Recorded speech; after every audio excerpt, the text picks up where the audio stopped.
합니다.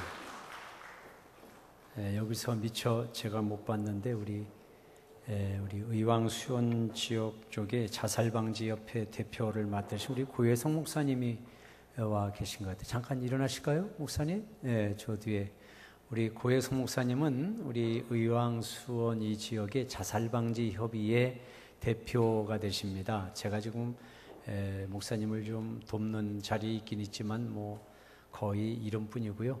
우리 목사님 오셨습니다. 박수로 우리 환영해 주시죠. 감사합니다.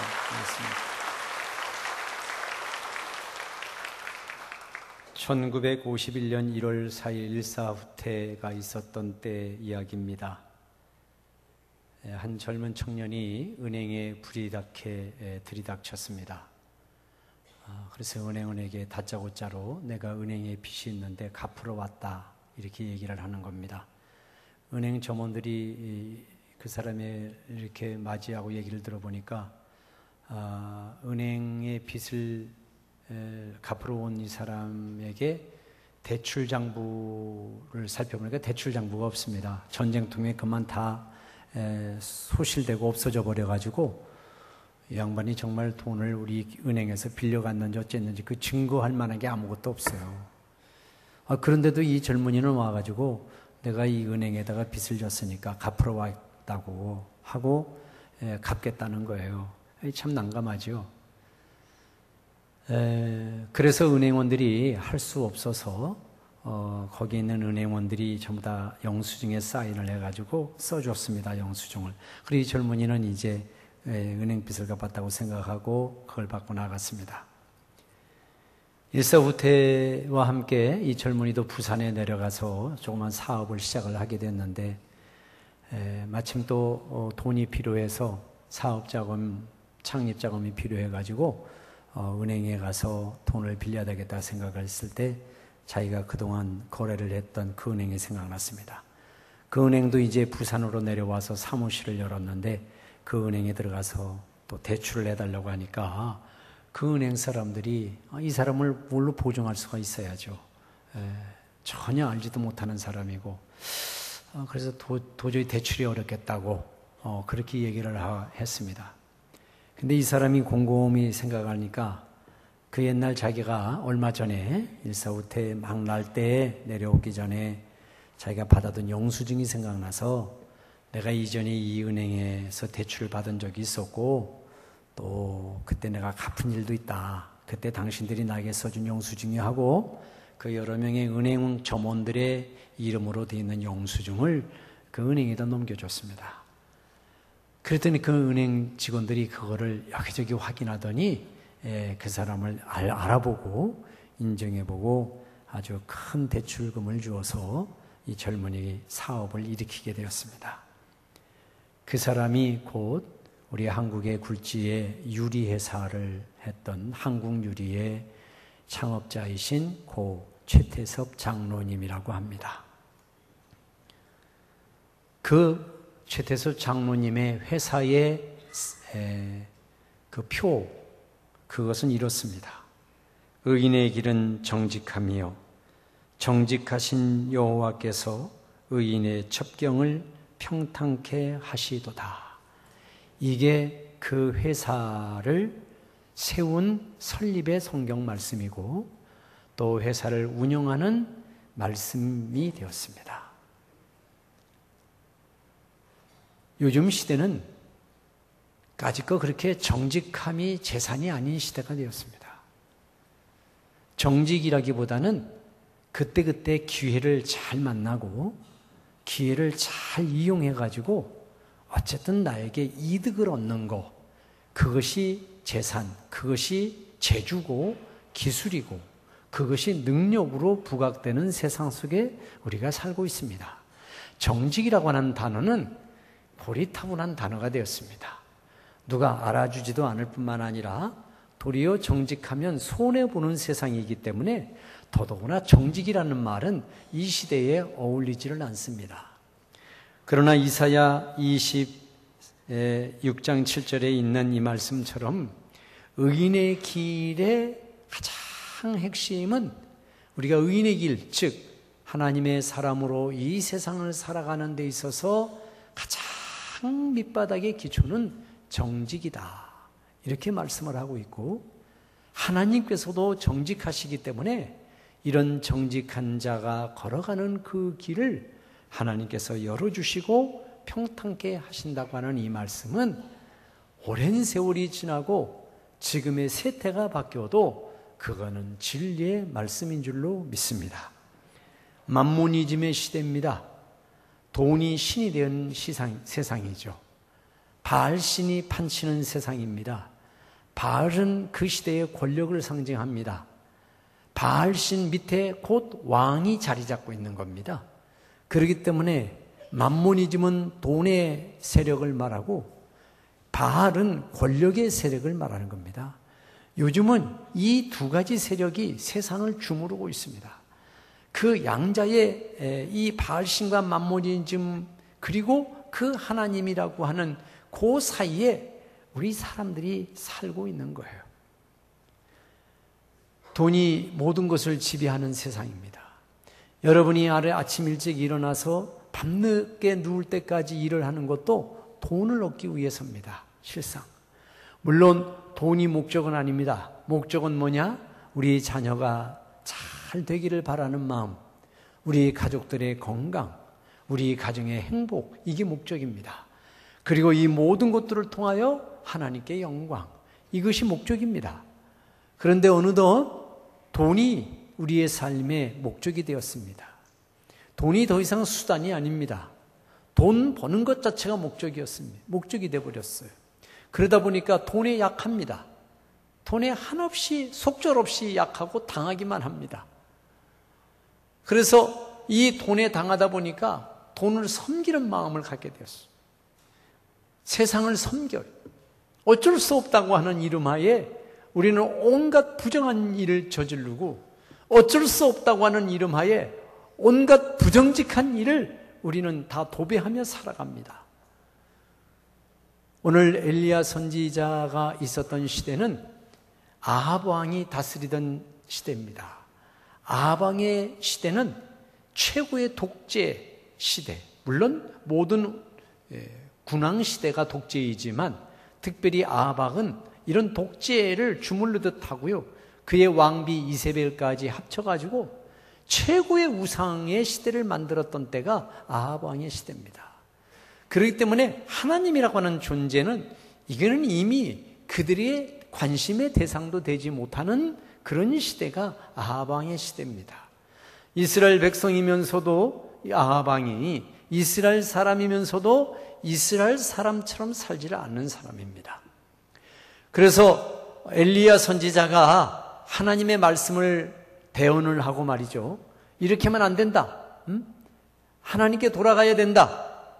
우리가 하나님을 섬겨야지 바알 섬기면 안 된다. 이렇게 외치면 그 소리가 아주 귀에 따가운 겁니다. 듣기 싫은 소리예요. 아주 그런 소리를 들을 때마다 스트레스를 받아요, 아합이. 그러니까 안 되겠다, 이거. 이놈 가만두어서는 안 되겠다. 그렇게 생각하고 전국의 명령을 내려서 바알신을 모시는 모든 선지자들을 다 동원을 합니다. 갈멜산에.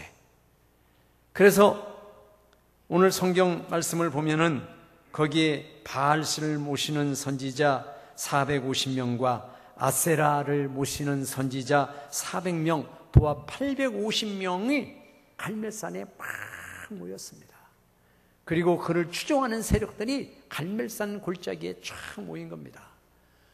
그런데 하나님을 대표하고 그 바알신에 대하여, 그 만모니즘에 대하여 이건 아니다 라고 생각하고 있는 그것을 대표하는 사람, 단 하나의 사람 엘리야가 850명 앞에 서 있는 겁니다. 여러분 그 광경을 연상해 보세요. 와방이 불호령을 하고 있고요, 그 기세에 힘입어 아주 기세등등하게 밑에 있는 그들의 녹을 먹는 거짓 선지자들이 말이죠, 850명이 거기에 쫙 포진하고 있는 거예요. 울긋불긋한 옷을 입고 가진 향불은 다 피워대고 그를 추종하는 세력들과 함께 거기에 확 버티고 있는 거예요. 거기에 혼자 엘리야 선지자가 나가서 딱 서 있는 겁니다. 그런 엘리 선지자의 모습은 비겁해 보이거나 비굴해 보이는 모습이 아니에요. 당당하게 두 발로 버티고 탁 서 있습니다. 그리고 서 있는 김에 이 엘리야 선지자가 백성들을 향하여서 이렇게 말합니다. 너희가 어느 때까지 이 둘 사이에서 머뭇머뭇하겠느냐? 여호와가 만일 하나님이면 너희가 그를 따르고 바알이 만일 하나님이라고 생각한다면 너희는 그를 따르라. 여기에 대해서 백성들이 아무 말도 안 하는 겁니다. 할 말이 없습니다. 사랑하는 성도 여러분, 말씀드렸듯이 교회는 이 세상 속에 이렇게 세워져 있습니다. 여러분들이 교회이니까 여러분들이 세상 속에 서 있는 거예요. 어떤 세상? 이런 바알과 맘모니즘이 딱 버티고 있는 세상 속에서 정직함을 원하기보다는 부정직하더라도 성공을 선택하고 바른 길을 가는 것보다는 굽은 길을 가더라도 쉽게 갈 수 있는 길을 선택하라고, 충성되고 오직 한 곳만을 바라보는 그런 충성스러운 사람이기보다는 기회를 타서 내가 원하고 내가 좋을 대로 마구잡이로 선택할 수 있는 다양한 선택을 놓고 그저 편안하게 살아가기를 요구하는 그러한 협박을 가진 이 세력들이 우리 앞에 이렇게 서 있는 거예요. 어떻게 보면 우리의 세상살이라고 하는 것이 이런 모습 속에서 우리가 끼어 있는 거죠. 우리가 거기 서 있는 거예요. 이럴 때 하나님께서는 엘리야 선지자의 말씀을 통하여 말씀하시기를 머뭇머뭇거리지 말아라. 머뭇거리지 말아라. 너희의 결정을 망설이지 말아라. 머뭇거리는 순간 지는 거죠. 머뭇거리는 순간. 이거 어떡하나? 고민하는 순간 지는 거예요. 하나님을 선택할 것인가? 아니면 바알 쪽을 선택할 것인가라고 하는 이 차이는 연구해서 결론을 내릴 수 있는 그런 정도로 어려운 얘기가 아니에요. 이거는 밤새도록 고민해가지고 결론을 내릴 얘기가 아니에요.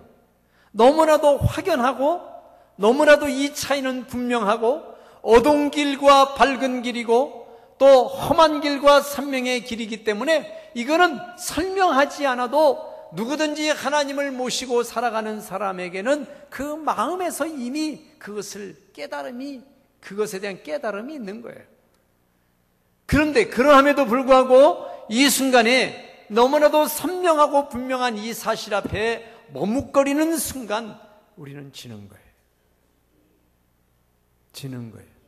그렇기 때문에 우리 성도들의 삶에 중요한 것은 결정을 빨리 하라는 거예요. 하나님의 결정을 빨리 하라는 거예요. 그 자꾸만 두고 망설이지 말라는 거예요. 머뭇거리지 말. 여러분들이 그걸 선택하세요. 언제나 내가 하나님 앞에 옳은 것을 선택하려고 할 때에 어떤 여러분의 삶 속에 결정이 있을 때에 여러분이 지금까지 배워왔던 신앙, 들었던 말씀들 그것에 비추어 이게 맞은데 라고 하면 맞은데 라고 하는 그 이상의 사족을 달지 마세요. 맞다 하면 맞은 것을 그냥 선택하세요. 그렇게 되시기를 축원합니다. 축원합니다. 쉽지 않은 일이지요. 쉽지 않은 일이죠. 그러나 그것은 어떤 한편에 보면은 결코 어려운 일이 아닙니다. 우리가 하나님의 편을 선택하는 것이 당연한 일이죠. 그건 쉬울 수 있습니다. 왜? 고민하지 않기 때문에 쉬울 수가 있어요. 여러분이 혼자가 아니기 때문에 쉬울 수가 있어요.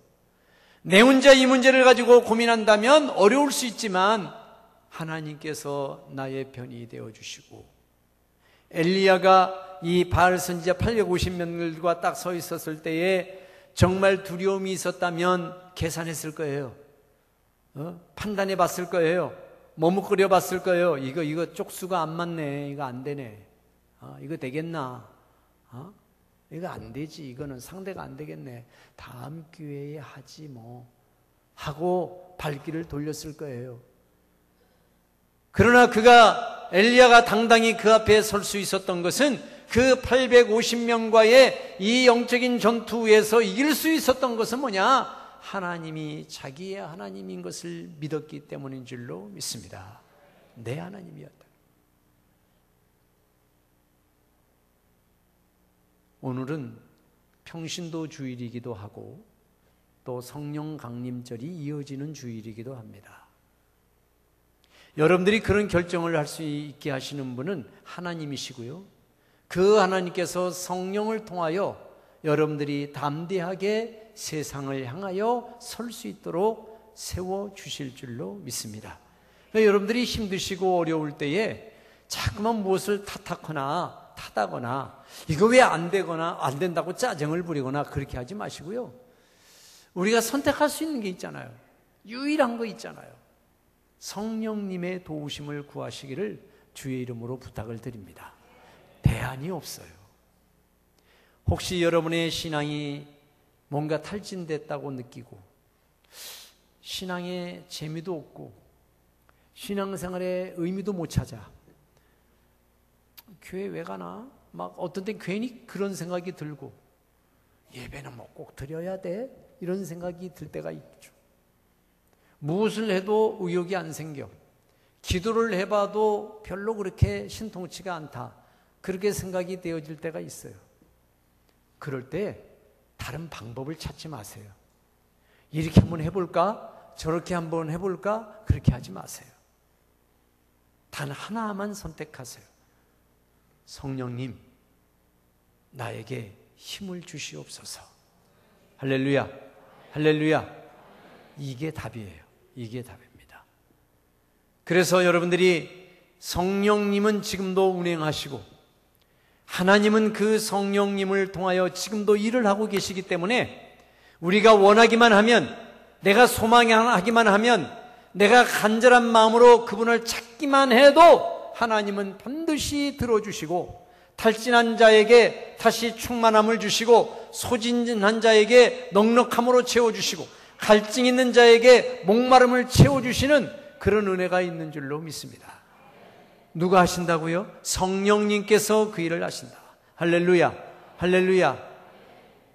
엘리야가 당당히 설 수 있었던 것은 하나님의 영이 그와 함께 했기 때문에, 결국 엘리야는 거기서 이겼고 백성들은 더 이상 머뭇거리지 아니하고 하나님을 선택하게 되었습니다. 이제 6월 한 달을 저희들이 시작합니다. 6월 한 달 동안 여러분들 성령님을 구하시고 성령이 충만한 가운데 한여름철 지낼 때 지치지 않고 미리미리 여러분 스스로를 든든히 채우셔서 힘있게 당당하게 세상을 향하여 외치며 승리하는 삶을 살아가시기를 주님의 이름으로 축원을 드립니다.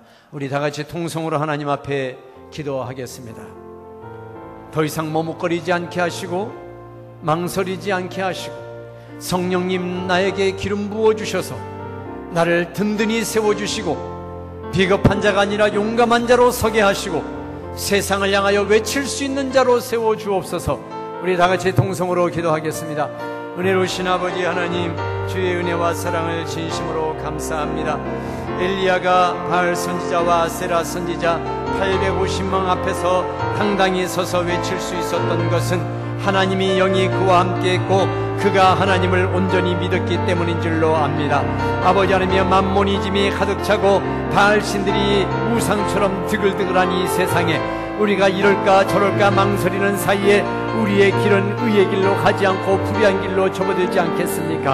아버지 하나님, 우리가 비겁한 자가 되지 않고 하나님의 의를 쫓아 정직함을 따라 살아가는 이가 되기를 원합니다. 신실함을 쫓아가는 자들이 되기를 원합니다. 충성된 종들이 되기를 원합니다. 충만한 하나님의 사람이 되기를 원합니다. 성령이여 오시옵소서. 성령이여 오시옵소서. 성령이여 저들 마음속에 충만하게 부어주시고 당신의 것들로 가득 채워주셔서 이 세상에 걱정하고 근심하며 염려하며 불평하며 불면하며 살아가지 않고 하나님의 사람으로 우뚝 서서 당당히 살아가는 귀한 하나님의 사람이 되도록 복을 내려 주시옵소서.